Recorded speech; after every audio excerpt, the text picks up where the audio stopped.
आपका गणपति क्लासेस में स्वागत करता हूं। आज हम फिर से करने जा रहे हैं रीजनिंग के एक इंटरेस्टिंग टॉपिक जिसका नाम है कैलेंडर। इस टॉपिक को शुरू करने से पहले अगर आपने चैनल को सब्सक्राइब नहीं किया है तो चैनल को सब्सक्राइब कर दीजिए, बेल आइकन को भी दबा दीजिए और अगर वीडियो पसंद आए तो वीडियो को लाइक भी कर दीजिए। तो आज हम करने जा रहे हैं कैलेंडर। कैलेंडर के जो हमने पिछली क्लास में पढ़ा था उसका थोड़ा रिकैप कर लेते हैं। तो हमने पिछली क्लास में पढ़ा था वार निकालना, मतलब डे फाइंड आउट करना। इसके लिए हमने कुछ क्वेश्चंस देखे थे। तो उनमें से कुछ क्वेश्चंस थे जैसे 15 अगस्त 1947 और 26 जनवरी 1950 को कौन सा वार था। तो इसे निकालने के लिए हमने 1947 के पिछले वाला साल मतलब 1946 लिया था।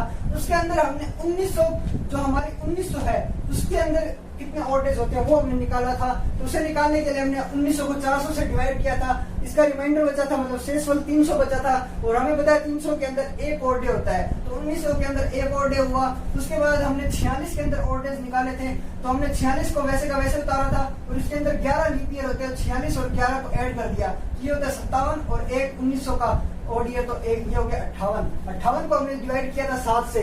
तो अगर हम 7 से इसे डिवाइड करते हैं तो इसके अंदर 2 रिमाइंडर बचता है। उसके बाद में हमने जो हमारा रनिंग ईयर 1947 है जो 15 अगस्त तक है उसके अंदर हमने ऑड डेज निकाले थे। उसके अंदर ऑड डेज निकालने के लिए हमने जो जनवरी फरवरी मार्च अलग अलग ईयर के अलग अलग मंथ के अलग अलग ऑड डेज निकाले थे।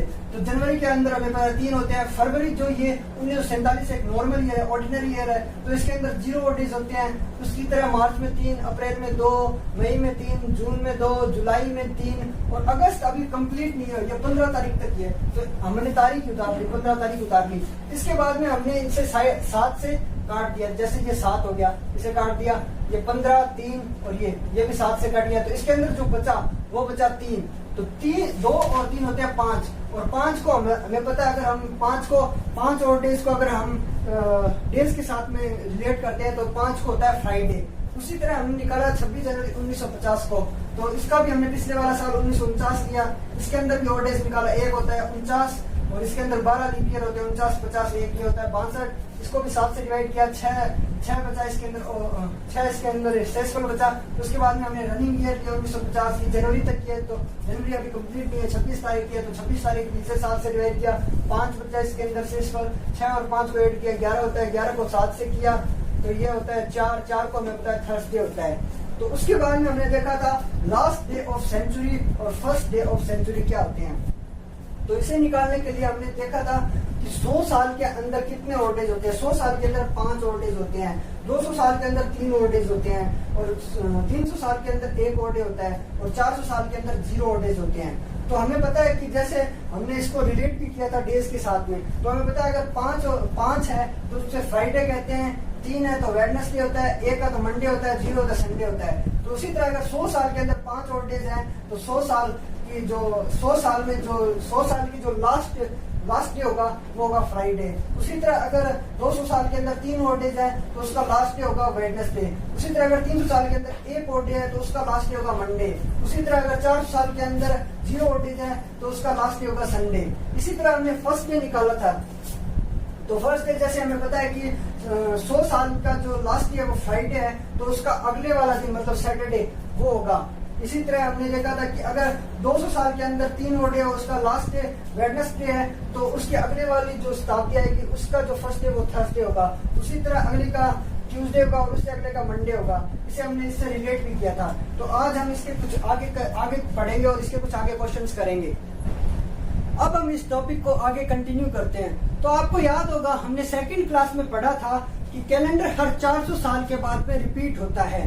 तो जैसे repetition of same calendar in century, 400 साल के मतलब वो एक सेंचुरी के अंदर रिपीट हो रहा है। 400 साल 4 सेंचुरी होती है। 400 ईयर क्या होती है, 4 सेंचुरी होती है। तो हमने पढ़ा था कि हर 400 साल के बाद में कैलेंडर रिपीट होता है। लेकिन अब हम पढ़ेंगे repetition of same calendar in year. Year के अंदर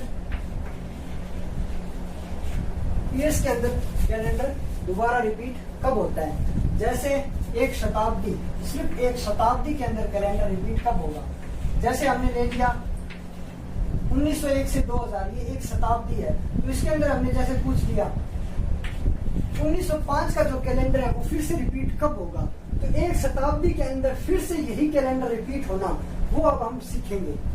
तो इसमें कैलेंडर 2 तरह से रिपीट होते हैं। पहला होता है कंप्लीट रिपीटेशन।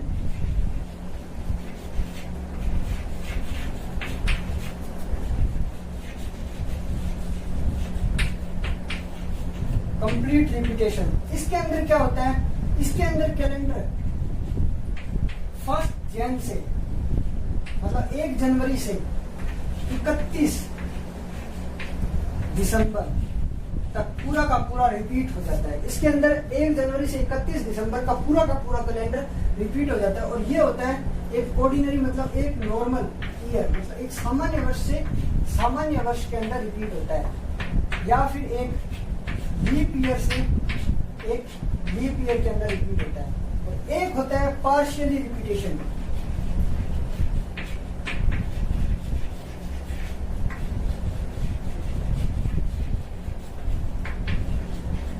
पार्शियली रिपीटेशन, इसके अंदर क्या होता है, इसके अंदर 1 जनवरी मतलब 1 जनवरी से 28 फरवरी के बीच में कैलेंडर रिपीट होता है।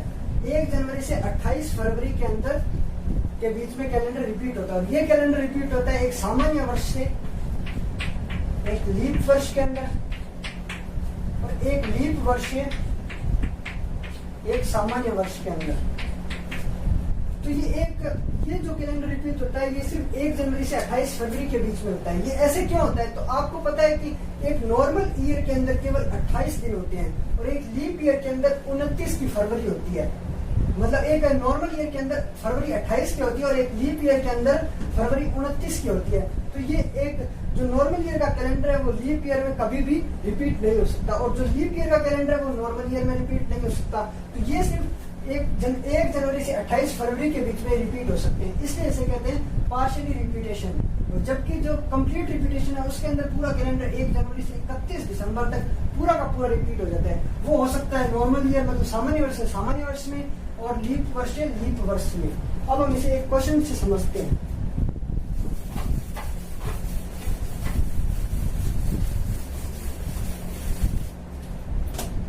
जैसे हमारा क्वेश्चन है 2017 का कैलेंडर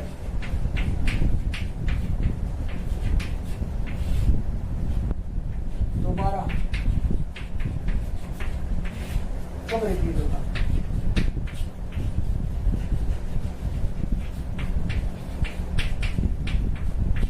2017 का कैलेंडर दोबारा कब रिपीट होगा। तो इससे पहले आपको पता है कि हफ्ते में केवल 7 दिन होते हैं, सोमवार, मंगलवार, बुधवार, गुरुवार, शुक्रवार, शनिवार और रविवार। और 8वें दिन फिर से ये रिपीट हो जाते हैं, मतलब 8वें दिन फिर से सोमवार होगा, 9वें दिन फिर से मंगलवार होगा, ऐसे ये फिर से रिपीट होंगे। फिर से 14 दिन बाद फिर से ये रिपीट होंगे। तो हमें पता है कि हर 7 दिन बाद जो दिन है, जो वार है, वो रिपीट होते हैं, ठीक है। और उसके अलावा हमें एक और बात पता है कि एक नॉर्मल ईयर मतलब एक सामान्य वर्ष के अंदर एक ऑड डे होता है, एक विषम दिन होता है, और एक लीप ईयर के अंदर 2 ऑड डे मतलब 2 विषम दिन होते हैं। ये हमें पता है कि 365 दिन के अंदर एक ऑड डे होता है, और 366 दिन के अंदर 2 ऑड डे होते हैं, ठीक है। तो 2017 क्या है, 2017 एक नॉर्मल ईयर है, तो इसके अंदर कितने ऑड डे होंगे, इसके अंदर एक ऑड डे होगा। 2017 के अंदर एक ऑड डे है। 2018 भी एक नॉर्मल ईयर है, इसके अंदर भी एक ऑड डे है। 2019 भी एक नॉर्मल ईयर है, इसके अंदर भी एक ऑड डे है। 2020 एक लीप ईयर है, तो इसके अंदर 2 ऑड डे है। 2021 एक नॉर्मल ईयर है, इसके अंदर एक ऑड डे है। 2022 एक नॉर्मल ईयर है, इसके अंदर भी एक ऑड डे है। तो अब इन ऑड डेज का जरा हम जोड़ करते हैं, तो इनका जोड़ आता है 7। देखिए 3 और 4 7, इनका जो जोड़ आता है वो आता है 7। तो जब किसी कैलेंडर का हम ऑड डेज देखते हैं, और तब तक देखते हैं जब तक ऑड डेज की संख्या, इन ऑड डेज का जोड़ 7 नहीं हो जाए। मतलब 2017 से हम ऑड डेज की, अगर हमें 2017 का कैलेंडर फिर से रिपीट करना है, तो हम 2017 से देखेंगे कि इसके ऑड डेज देखें कितने हैं। फिर ये ऑड डेज हम तब तक देखेंगे जब तक इन ऑड डेज का जोड़ 7 नहीं हो जाता। तो 2022 में जाके इन ऑड डेज का जोड़ 7 होता है। तो इसके आगे वाला साल, मतलब इसके आगे वाला वर्ष 2023 है, वो फिर से 2017 का कैलेंडर इसमें रिपीट होगा। 2017 का कैलेंडर 2023 में रिपीट होगा। और ये हम कब कैसे कह सकते हैं, जब इन ओडेज की संख्या, इन ओडेज का जोड़ 7 हो जाता है या फिर 14 हो जाता है या फिर 21 हो जाता है। तो यहाँ पे ये हमने 7 क्यों लिया, ये हम थोड़ा सा आपको अच्छे से क्लैरिफाई कर देते हैं, अच्छे से बता देते हैं। जैसे हमें पता है कि एक नॉर्मल ईयर है, अगर उसका पहला दिन सोमवार है तो उसका लास्ट दिन भी सोमवार होगा उस ईयर का। अगर 1 जनवरी को सोमवार है तो 31 दिसंबर को सोमवार ही होगा। और अगर एक लीप ईयर है तो उस दिन अगर उसका पहले 1 जनवरी को सोमवार है तो उसकी 31 दिसंबर को मंगलवार होगा। तो ये हमें पता है। तो 2017 एक नॉर्मल ईयर है, सामान्य वर्ष है। तो इसका पहला दिन अगर मंडे है तो इसका लास्ट दिन भी मंडे होगा। तो 2018 का पहला दिन क्या होगा, वो ट्यूसडे होगा। मतलब अगर 2017 का पहला दिन सोमवार है तो लास्ट दिन भी सोमवार होगा। तो 2018 का पहला दिन मंगलवार होगा। 2018 भी एक नॉर्मल ईयर, सामान्य वर्ष है, तो इसका पहला दिन मंगलवार, तो इसका लास्ट दिन भी मंगलवार होगा। तो 2019 का पहला दिन क्या होगा, वो होगा बुधवार, वेडनेसडे होगा।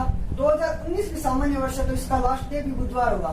तो 2020 का फर्स्ट डे क्या होगा, ये होगा थर्सडे, मतलब गुरुवार होगा। लेकिन 2020 एक लीप ईयर है तो इसका जो लास्ट डे होगा वो गुरुवार नहीं बल्कि शुक्रवार होगा। तो 2021 का पहला जो दिन होगा, फर्स्ट डे होगा, वो सैटरडे मतलब शनिवार होगा। ये नॉर्मल ईयर सामान्य वर्ष है तो इसका लास्ट डे भी शनिवार होगा। तो 2022 का फर्स्ट डे क्या होगा,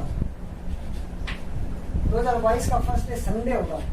तो इसका लास्ट डे भी संडे होगा, नॉर्मल ईयर है ये। तो 2023 का फर्स्ट डे क्या होगा, वो क्या होगा, वो मंडे होगा। 2017 का फर्स्ट डे मंडे है तो 2023 का भी फर्स्ट डे मंडे है। 2017 एक नॉर्मल ईयर है, फरवरी 28 की है। 2023 में भी फरवरी 28 की है, नॉर्मल ईयर है। इसका फर्स्ट डे मंडे है तो लास्ट डे भी मंडे होगा, इसका फर्स्ट डे मंडे है तो लास्ट डे भी मंडे होगा। तो यहाँ पे जो कैलेंडर है वो 2023 में रिपीट होगा। तो कहने का मतलब ये एक जो डेज है, जो वार है, उन्हीं से रिलेटेड है। मतलब वार जैसे दोबारा रिपीट होते हैं, हर 7 दिन बाद रिपीट होते हैं, तो हर 7 और डेज के बाद में वार फिर से रिपीट होते हैं, हर 14 दिन के बाद में फिर से रिपीट होते हैं। तो इससे ये रिलेटेड है। अब हम इसे एक ट्रिक से भी सॉल्व कर सकते हैं इस क्वेश्चन को। वो ट्रिक क्या है, वो ट्रिक है, अगर हमें कोई ईयर दे रखा है तो उस ईयर को हम डिवाइड करेंगे 4 से, और उसका जो रिमाइंडर मतलब जो शेषफल बचेगा उसमें कुछ जोड़ेंगे। क्या जोड़ेंगे, तो वो हम यहाँ पे एक टेबल बनाते हैं।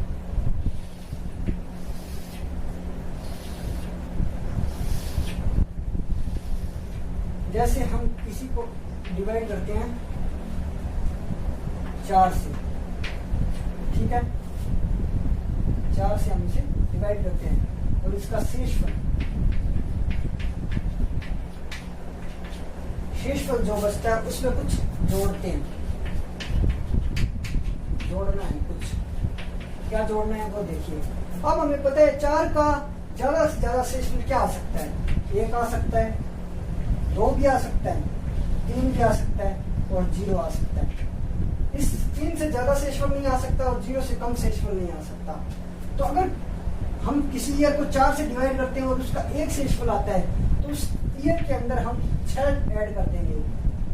अगर 2 शेषफल आता है तो उसके अंदर हम 11 ऐड करेंगे। अगर 3 शेषफल आता है तो भी हम उसके अंदर 11 ऐड करेंगे। और अगर 0 शेषफल आता है तो उसके अंदर हम 28 ऐड करेंगे। जैसे यहाँ पे 2017 है, इसके अंदर अगर हम डिवाइड करते हैं, जो 17 है उसे अगर हम 4 से डिवाइड करते हैं, जो ईयर है उसे हम 4 से डिवाइड करते हैं, तो इसका जो शेषफल बचेगा वो बच रहा है 1। अगर इसके अंदर हम 6 ऐड करते हैं 2017, अगर हम 6 ऐड करते हैं तो ये आता है 2023। तो इससे आप सिंपल अगर इस टेबल को याद कर लेते हो, आप इससे निकाल सकते हो कि अगर 2017 का शेषफल अगर 1 बचता है तो 1 के अंदर 6 ऐड करना है। अगर कोई ऐसा होता है जिसके अंदर 2 शेषफल बचता तो 11, 3 तो 11 और 0 शेषफल बचता तो उसके अंदर हम 28 ऐड करते हैं।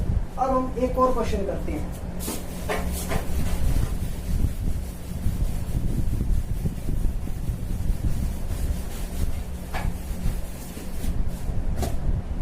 क्वेश्चन है 28 फरवरी 2018 को सोमवार है। तो दोबारा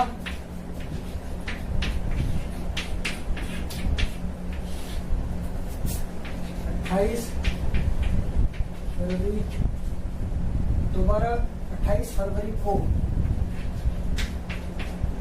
सोमवार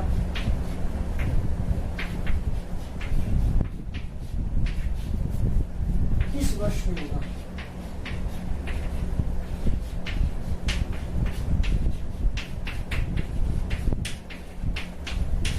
क्वेश्चन है, अगर 28 फरवरी 2018 को सोमवार है तो दोबारा 28 फरवरी को फिर से सोमवार किस वर्ष में होगा?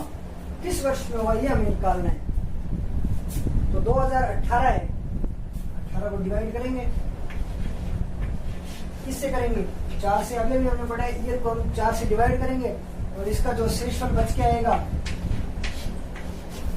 कितना शेषफल बच रहा है? 2 बच रहा है। तो अभी हमने पढ़ा है 1 के अंदर 6, 2 के अंदर 11, 3 के अंदर 11 और 0 के अंदर 28। तो 2 है, 2 के अंदर हम ऐड कर देंगे 11, प्लस करेंगे 11।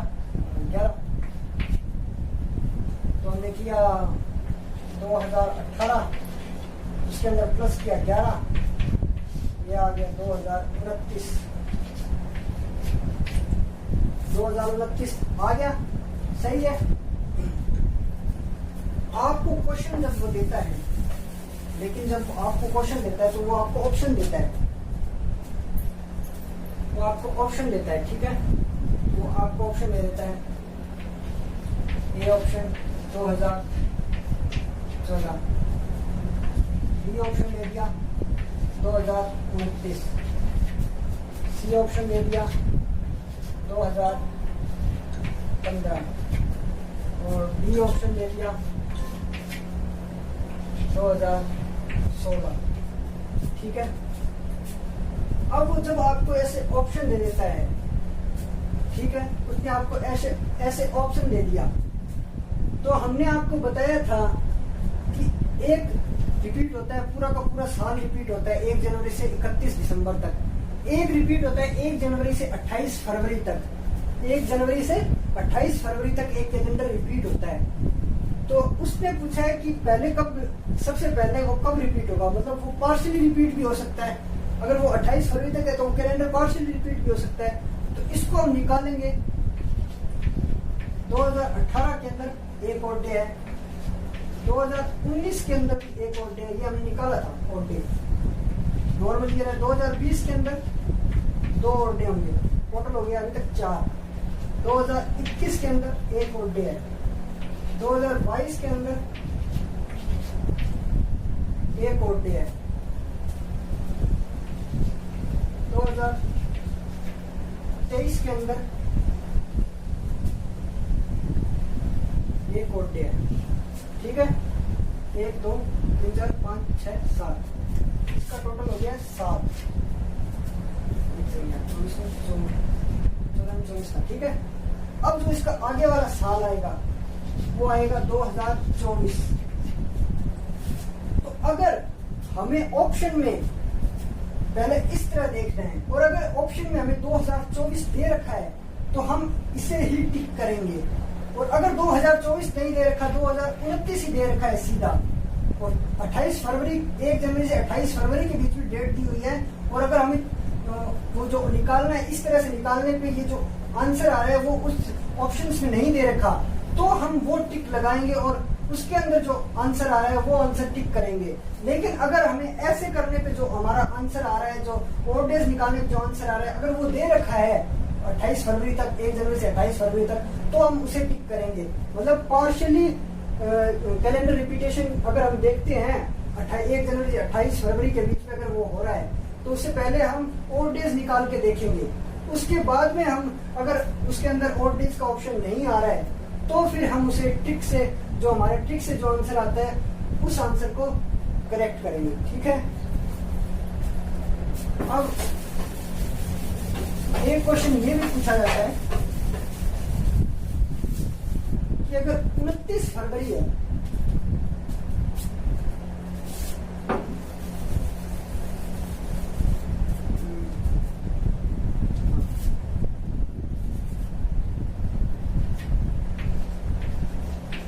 29 फरवरी है।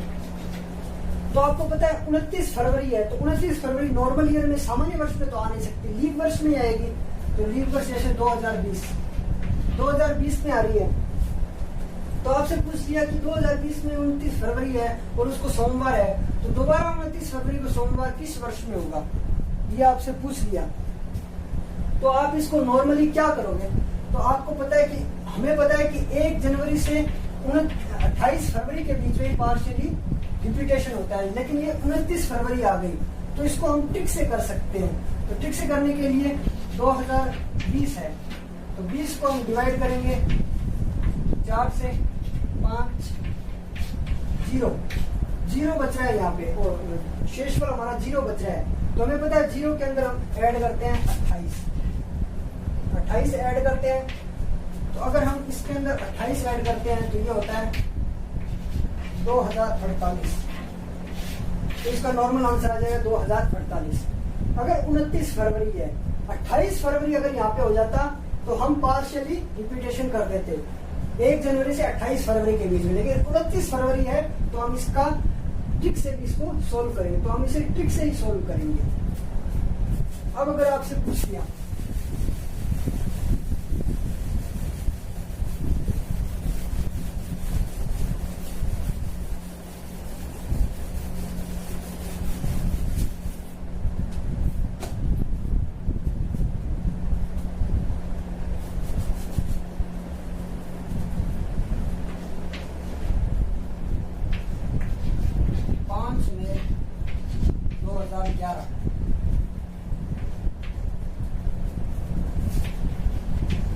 ट्यूजडे,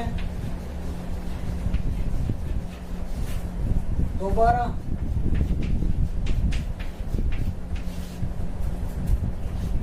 5 मई को ट्यूजडे,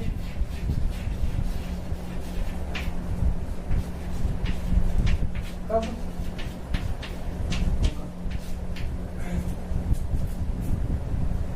आपसे ये पूछ लिया कि दोबारा कब होगा, 5 जनवरी ले लीजिए।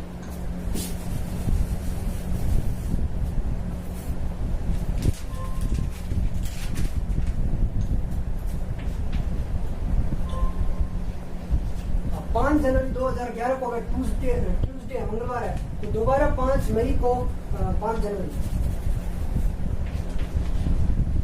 5 जनवरी को दोबारा ट्यूसडे मतलब मंगलवार दोबारा कब होगा। तो इसे निकालने के लिए जनवरी है, ठीक है, तो इसे निकालेंगे। तो हमें पता है कि 1 जनवरी से 28 फरवरी के बीच में हो तो उसके अंदर पार्शियली रिपीटेशन हो सकता है। तो हम पार्शियली रिपीटेशन के लिए इसके ओड डेज निकालते हैं। पहले 2011 का ओड डे निकालेंगे, 1 होगा। 2012 का निकालेंगे, 2 होगा। 2013 का निकालेंगे, 1 होगा। 2014 का निकालेंगे, ये भी 1 होगा। तो अभी तक हो गया 5। 2015 का 1, 2016 का 2016 का जब निकाला तो यहाँ पे आया 2, जोड़ते हैं जब 3, 4, 5, 6, 7, 8, यहाँ पे कितने हो गए, 8 हो गए। लेकिन हमें जो चाहिए था वो चाहिए था 7, एक ज्यादा हो रहा है, तो हम इसे कंटिन्यू रखेंगे। तो हम अब करेंगे 2017, 1, 2018, 1, कितने हो गए, 8, 10। 2019, 1, 11। 2020 कितने हो गए, 2, 13। 2021 कितने आ गए, 14। 3, 6, 8, 9, 10, 11, 13, 14। यहाँ पे जब 14 हो गए, मतलब 7 में अगर नहीं हो रहा, जैसे यहाँ पे 8 हो गए, तो फिर हम 14 तक देखेंगे। और 14 में नहीं होता फिर 21 में देखेंगे, 21 में नहीं होता तो 28 में देखेंगे। तब तक देखना है जब तक यहाँ पे पूरे नहीं आ जाते। अब यहाँ पे ये सिर्फ 14 ही बचे हैं, 14 ऑड डेज हो गए हैं। टोटल करने पर इनका हम टोटल करते हैं तो ये 14 ऑड डेज हो जाते हैं। 14 ऑड डेज हो जाते हैं, तो इसका मतलब 2022 के अंदर ये कैलेंडर फिर से रिपीट होगा। 5 जनवरी 2011 को अगर ट्यूसडे मतलब मंगलवार है तो 2022 5 जनवरी 2022 को फिर से मंगलवार होगा। ठीक है, अभी ये क्वेश्चंस और ये हमने समझ लिया है। अब हम अगली क्लास में इसके कुछ और क्वेश्चंस करेंगे, लगभग सभी क्वेश्चंस ही करेंगे। जो अब तक हमने थ्योरी पढ़ी है, लगभग थ्योरी कंप्लीट हो गई है, तो अभी अब तक हमने जो थ्योरी पढ़ी है उसके हम क्वेश्चंस करेंगे। तो आज की इस वीडियो में इतना ही। अगर आपको चैनल पसंद आए और वीडियो पसंद आए तो वीडियो को लाइक कर दीजिए, चैनल को सब्सक्राइब कर दीजिए। अब मिलेंगे हम अगले वीडियो में। धन्यवाद।